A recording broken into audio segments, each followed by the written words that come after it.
Hello friends, today I am going to tell you about the land resources. We have studied about the resources and their classification. We have also studied the resource planning in India on page number 4 of your geography book. Now I am going to tell you about the one of the most important resource which is the land resource. Land मतलब भूमि, जमीन. You know that land is very essential resource for the humankind. आपको पता है कि जमीन जो है वो मानव के लिए सर्वाधिक महत्वपूर्ण संसाधन है. Why it is very important? ये बहुत ज्यादा इंपॉर्टेंट क्यों है? Because over each activity depends on the land. क्योंकि हमारी हर क्रियाविधि जो है, हमारी हर गतिविधि जो है वो किस पर निर्भर करती है? भूमि पर. You can not cultivate your you can not do your agriculture activity without the land. आप कृषि कार्य नहीं कर सकते भूमि के बिना. You can not make your buildings without the land. जमीन के बिना आप बिल्डिंग नहीं बना सकते. In every activity the land is very essential resource. हर कार्य में जमीन जो है वो बड़ी महत्वपूर्ण है. If you want to stretch the road और the railway lines there is a need of land. अगर आप सड़क खींचना चाहते हैं या रेलवे मार्ग खींचना चाहते हैं तो वहां पर भी जमीन जरूरी. If you want to create pasture land the land is essential. अगर आप चरागाह भूमि का विकास करना चाहते हैं तो भी वहां पर जमीन जरूरी है. तो land is a very important structure और important resource of this earth. Think, if there is no land, then where you can do your economic activities. जरा सोचिएगा कि अगर भूमि नहीं होगी तो आप अपनी आर्थिक क्रियाएं कैसे करेंगे. If we see the land structure in India, we find that there are different type of land structure can be seen in India. Somewhere we can see mountain, other hand we can see plateau, and somewhere there is a desert, somewhere there is a plain areas, coastal areas and island. अगर हम देखें तो हमारी भारत भूमि जो है वो diversity यानी कि विविधताओं से भरी हुई है. कहीं पर भूमि जो है वो प्लेन है, कहीं पर बड़े बड़े माउंटेन है, कहीं पर रेगिस्तान है, तो कहीं पर प्लेटो है, कहीं पर कोस्टल रीजन है. Generally, we can classify our land in 3 types: plains, mountains and plateau. And if I tell you about the plain areas, we are having 43% plain area in India. अगर हम पूरी जमीन को 100% मान लेवें, सुनना चाहिए, अगर हम पूरे लैंड को 100% मान ले तो 43% जमीन जो है वो हमारी कैसी है? प्लेन है, मतलब समतल है. जबकि लगभग 30% लैंड जो है वो माउंटेन है और 27% लैंड जो है वो क्या है? प्लेटो है.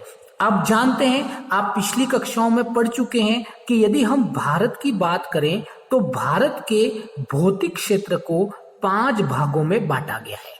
आपको पता है कि भारत के भौतिक प्रदेशों को 5 भागों में बांटा गया है और आप अपनी पिछली कक्षाओं में पढ़ चुके हैं कि ये पूरा का पूरा एरिया जो है वो माउंटेन एरिया है, जहां पर हिमालय और ट्रांस हिमालय वगैरह है. ये वाला इलाका जो है, ये जो मैं बना रहा हूं, ये कौन सा इलाका है? प्लेन इलाका है, मतलब मैदानी इलाका है. ये वाला इलाका मैं आपको पिछली कक्षाओं में पढ़ा चुका हूं कि ये क्या है? ये है प्लेटो. क्या है? क्या है? यस, प्लेटो. और ये वाला इलाका जो है ये डेजर्ट इलाका है, जिसके बारे में हम पिछली कक्षाओं में पढ़ चुके हैं. और ये वाला इलाका जिसको मैंने डॉट किया, ये क्या है? ये कोस्टल रीजन है. ये क्या है? कोस्टल एरियाज है. means we can classify our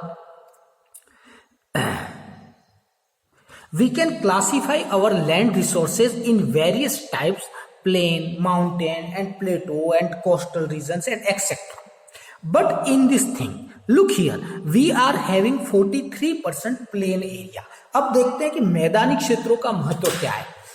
You know that the plain areas are very essential in the agriculture activities. आप सब जानते हैं कि समतल जमीन जो है वो एग्रीकल्चर एक्टिविटी के लिए ज्यादा इंपॉर्टेंट है.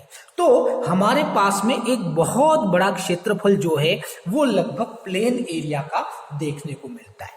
We are having 30% mountain. Mostly they are in northern part of India. Mostly हमारे पास में 30% पर्वतीय क्षेत्र है और वो मोस्टली उत्तरी भारत में देखने को मिलता है. Mountain are very essential for the biodiversity, for the minerals. Biodiversity मतलब जैव विविधता और खनिजों के लिए ये जो माउंटेन एरिया है ये बहुत बहुत बहुत ज्यादा महत्व रखता है. If we see the plateau, look here, this is the southern plateau. ये जो southern plateau है, दक्षिण भारत का जो पठार है वो हमारे वहां कितना प्रतिशत है? 27% है. And this plateau is very essential because different kind of minerals can be seen in this plateau. अलग अलग तरह के खनिज यहाँ पर देखने को मिलते हैं, इसलिए ये जो पठारी भाग है वो बड़ा महत्वपूर्ण है. तो हमारे पास में 43% मैदान है, हमारे पास में 30% माउंटेन रेंजेस हैं and about 27% there is a plateau area.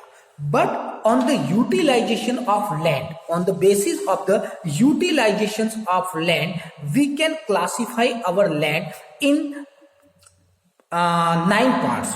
There are 5 parts and sub parts are also there. Totally there are 9 different utilizations of the land. First is the forest. Utilization का मतलब होता है उपयोग. जमीन के उपयोग के आधार पर मानव जमीन का उपयोग कैसे करता है उसके आधार पर हम जमीन को अलग अलग भागों में बांट सकते हैं. सबसे पहले हम बात करते हैं forest area. You know forest areas क्या होता है, जंगल का क्षेत्र क्या होता है आप जानते हो. Natural vegetations areas are known as the forest areas. प्राकृतिक वनस्पति से ढके हुए क्षेत्र, those areas which are covered by the natural vegetation, those are said forest. जो प्राकृतिक वनस्पति से ढके होते हैं उनको हम क्या कहते हैं? फॉरेस्ट एरियाज कहते हैं, फॉरेस्ट भूमि कहते हैं. जिस जिस जमीन के ऊपर जंगल लगे हुए हैं उसको हम जंगल भूमि कहते हैं. सिंपल सी बात है. You know that the forest land is very important. आप जानते हैं कि जंगल जो है वो बहुत ज्यादा हमारे लिए महत्व रखते हैं. इससे लकड़ी मिलती है, फल फूल मिलते हैं, पर्यावरण शुद्ध रहता है, जंगली जीवों का आवास है, वर्षा होती है, मिट्टी को बांध करके रखते हैं और भी कई सारे फायदे हमको फॉरेस्ट से मिलते हैं. तो हमारा सबसे पहले लैंड यूटिलाइजेशन को हम अगर on the basis of the utilization of land, if we classify our land, then the first point is the forest. अगर हम भूमि उपयोग के आधार पर जमीन का बंटवारा करें तो हमारा पहला जो भूमि उपयोग होता है वो किस में होता है? फॉरेस्ट में, मतलब जंगल की भूमि. Second, land not available for the cultivation. Land which is not available for the cultivation.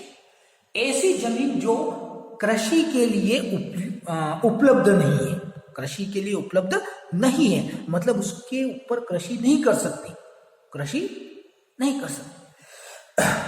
तो क्या करते हैं देखिएगा, बैरन और the waste land. Barren land बोलते हैं बंजर भूमि, वेस्ट लैंड भी बंजर भूमि. आपने देखा होगा कभी कभी कुछ जमीन बंजर होती है, उसके ऊपर कितनी भी फसल बो दो, कितना भी खाद दे दो, लेकिन वो जमीन उसके ऊपर कल्टीवेशन नहीं कर सकती. तो ऐसी लैंड जो कहलाती है वो क्या कहलाती है? बैरन लैंड या waste. And second, land put to non-agriculture uses like building, roads and factory. और दूसरी ऐसी जमीन जो कल्टीवेशन के लिए उपयोग में नहीं है, एक तो बैरन लैंड होगी, बंजर जमीन का उपयोग आप कल्टीवेशन में नहीं कर सकते, और दूसरी वो जमीन जिसके ऊपर बिल्डिंग बनी हुई है, जिसके ऊपर फैक्ट्री लगी हुई है, जिसके ऊपर आपका स्कूल बना हुआ है, रोड बने हुए, क्या उसको कल्टीवेशन में उपयोग कर सकते हो? क्या वो खेती में उपयोग हो सकती है? नहीं हो सकती। तो ऐसी जमीन जो कल्टीवेशन के उपयोग में नहीं हो सकती वो दो तरह की हो सकती है, barren land and land which is non agriculture, जो कृषि में उपयोग में नहीं हो सकती। तो forest land not available for the cultivation, we can classify it in two types, barren land and land which is used in the building and roads. Third देखो, not available for the cultivation, same uncultivated land, ऐसी जमीन जो uncultivated है, मतलब जिस पर खेती नहीं की गई। देखो ये वाली जमीन वो है जिस पर खेती कर भी नहीं सकते। दूसरा पॉइंट में जो है land not available for cultivation, जिस पर कर भी नहीं सकती। लेकिन तीसरा पॉइंट बता रहा है अनकल्टिवेटेड लैंड, मतलब जिस पर अभी खेती नहीं की, अभी खेती नहीं की, बाद में हम चाहे तो कर लेंगे। इस अनकल्टिवेटेड लैंड को हम तीन भागों में बांट सकते हैं, ए, बी एंड सी। फिर हमने इसको तीन भागों में बांटा। अनकल्टिवेटेड लैंड में पहली आती है परमानेंट पॉस्चर और ग्रेजिंग लैंड। देखो पॉस्चर लैंड बोलते हैं चारागाह भूमि, ग्रेजिंग लैंड जहां पर पशु ग्रेज करते हैं, मतलब जहां पर पशु चरते हैं। तो वो जमीन जो पॉस्चर है या जिस पर ग्रेजिंग हो रही है, मतलब पशु चर रहे हैं, पशु चर रहे हैं, वो किस में आएगी? अनकल्टिवेटेड लैंड में आएगी। आपने देखा होगा जंगलों के आसपास में कुछ जमीन होती है जहां पर गांव के पशु चरते हैं, या आपने देखा होगा तालाबों और नदियों के आसपास में कुछ जमीन होती है जहां पर घास उगाती है अपने आप और जहां पर पशु चरते हैं। That's the pasture land under miscellaneous trees grow crops grows, ऐसी जमीन जिसके ऊपर कुछ पेड़, जैसे कुछ आपने देखे होंगे अपने राजस्थान में बबूल के पेड़ रोड के साइड में उग जाते हैं, इस तरह से उग जाते हैं। तो काफी जमीन ऐसी होती है जहां पर मिसलेनियस ट्रीज जो है वो पाई जाती है, मतलब विविध प्रकार, विविध कह सकते हो आप, विविध प्रकार के झाड़ियां वगैरह उग जाती हैं। तो वो किस में आता है? Land under miscellaneous trees crops and groves. तो एक तो हो गई परमानेंट पॉस्चर लैंड, दूसरा हो गई अंडर मिसलेनियस ट्रीज, मतलब विविध प्रकार के जो पेड़ पौधे इधर उधर उग जाते हैं, उसको भी हम किस में गिनेंगे? अनकल्टिवेटेड लैंड में। और तीसरा जो है culturable waste land for more than 5 agriculture year, ऐसा लैंड जो कि 5 साल से, कल्चरेबल तो है, खेती तो कर सकते हो, लेकिन 5 साल से ज्यादा से कैसा पड़ा हुआ है? अनकल्चरेबल पड़ा हुआ है, मतलब जिस पर खेती नहीं हुई है। तो ये सारे अनकल्टिवेटेड लैंड है, लेकिन जिनको हम कल्टीवेशन में बदल सकते हैं। Permanently pasture land, land under miscellaneous trees and culturable waste land. There are 3 type of uncultivated land. If you see fourth the fallow land, fallow land किसको बोलते हैं? अगर हिंदी में बोले तो पड़ती जमीन। आपने देखा होगा आपके खेतों में भी कई बार आप ऐसा करते हो कि आपकी जमीन है, उस पर अनाज अच्छे से नहीं पैदा हो रहा है, तो आप लोग क्या करते हो? उस जमीन को पड़ी रहने देते हो, 1 साल 2 साल या 3 साल या 5 साल। अपने आप वो जमीन जो है वो फर्टाइल हो जाती है, अपने आप 1 साल 2 साल या 5 साल बाद अपने आप वो जमीन कैसी हो जाती है? उपजाऊ हो जाती है। फिर आप वापस खेती करना चालू करते हो। तो ऐसी लैंड क्या कहलाती है? Fallow land. Current fallow land and other than current fallow land. ऐसी फैलो लैंड मतलब पड़ती जमीन उसको बोलते हैं जिसको हम 2 4 या 5 साल के लिए हम पड़ती रहने देते हैं, मतलब उसको वहीं की वहीं उसके ऊपर खेती वगैरह नहीं करते, ताकि वो अपने आप उपजाऊ हो जाए। ये कैसी होती है? 2 तरह की होती है, करंट फैलो 1 और लेस देन 1 एग्रीकल्चर ईयर। एक होती है करंट फैलो जो कि अभी अभी पड़ती जमीन है, 1 साल या उससे कम के लिए हम उन्हें उसको खाली छोड़ दिया, मतलब 1 साल बाद हम वापस खेती करेंगे, तो वो कहलाती है current fallow. Other than current fellow, जो 1 साल से लेके 5 साल तक के लिए खाली पड़ी। एक तो होती है करंट फेलो, 1 ही साल के लिए खाली छोड़ेंगे, उसके बाद हम उस पर खेती वापस चालू कर देंगे, वो कहलाती है करंट फेलो। और अदर देन करंट फेलो, जिसको हमने 1 से लेके 5 साल तक, मतलब 1 साल से ज्यादा और 5 साल से कम के लिए हमने जिसको छोड़ दिया है, वो कहलाती है अदर देन करंट फेलो। हाँ, क्वेश्चन आ रहा है आपके, क्वेश्चन ये आ रहा है कि सब 5 साल से भी ज्यादा कोई जमीन पर खेती नहीं हो तो वो किस में आएगी? वो आएगी कल्चरलेबल वेस्टलैंड में। क्लियर? उसका पार्ट हो जाएगा, वो किस में आ जाएगी? थर्ड पॉइंट में आ जाएगी हमारे culturable wasteland more than 5 agriculture years left uncultivated. 5 साल से ज्यादा भी अगर वो अनकल्टिवेटेड रहती है, खेती तो कर सकते हो लेकिन 5 साल से ज्यादा उस पर खेती नहीं की गई है, तो वो किस में आएगी? कल्चरलेबल वेस्टलैंड में। 1 साल तक खेती नहीं की तो वो आ जाएगी करंट फेलो में, और 1 साल से ज्यादा और 5 साल से कम में अगर किसी क्षेत्र पर खेती नहीं की लेकिन खेती कर सकते हो तो वो किस में आ जाएगी? Other than current fallow. And this is the most important, net sown area. Net sown area का मतलब है कुल बोया गया क्षेत्र, area sown more than once in an agriculture year. साल में कम से कम 1 बार जिस पर खेती करते हो। देखो, आपके खेत में हो सकता है आप 2 बार खेती करते हो, 3 बार करते हो, लेकिन आपके पड़ोसी के खेत में कुआं नहीं है, नहर का पानी नहीं आ रहा है, नलकूप नहीं लगा हुआ है, तो वो क्या करता है? साल में 1 ही बार फसल बोता है। तो नेट सोन एरिया में उसकी जमीन भी गिनी जाएगी, आपकी भी गिनी जाएगी। मतलब साल में कम से कम 1 बार बोया गया जमीन जो है वो किस में गिनी जाएगी? नेट सोन एरियाज में। इस तरह से हमने लैंड यूटिलाइजेशन में कुल 5 पार्ट किए, जिनमें पार्ट 2 भागों में बटा हुआ है, 3 भागों में बटा हुआ है और 4 फिर से 2 भागों में बटा हुआ है। कुल मिलाकर देखें तो 1, 2, 3, 4, 5, 6, 7, 8 और 9।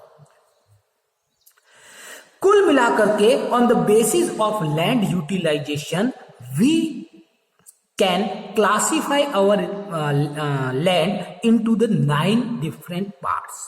9 अलग अलग भागों में हम लैंड यूटिलाइजेशन के आधार पर भूमि का वर्गीकरण भारत में करते हैं। उपयोग के आधार पर हम किस तरह से उपयोग, फॉरेस्ट लैंड है, बैरन लैंड है, फैलो लैंड है, परमानेंट पॉस्चर लैंड है, नेट सोन एरिया है, इस तरह से हम भूमि का उपयोग किससे करते हैं, उस आधार पर हम भूमि को 9 भागों में बांटते हैं। आज के लिए इतना ही काफी। जय हिंद, जय भारत।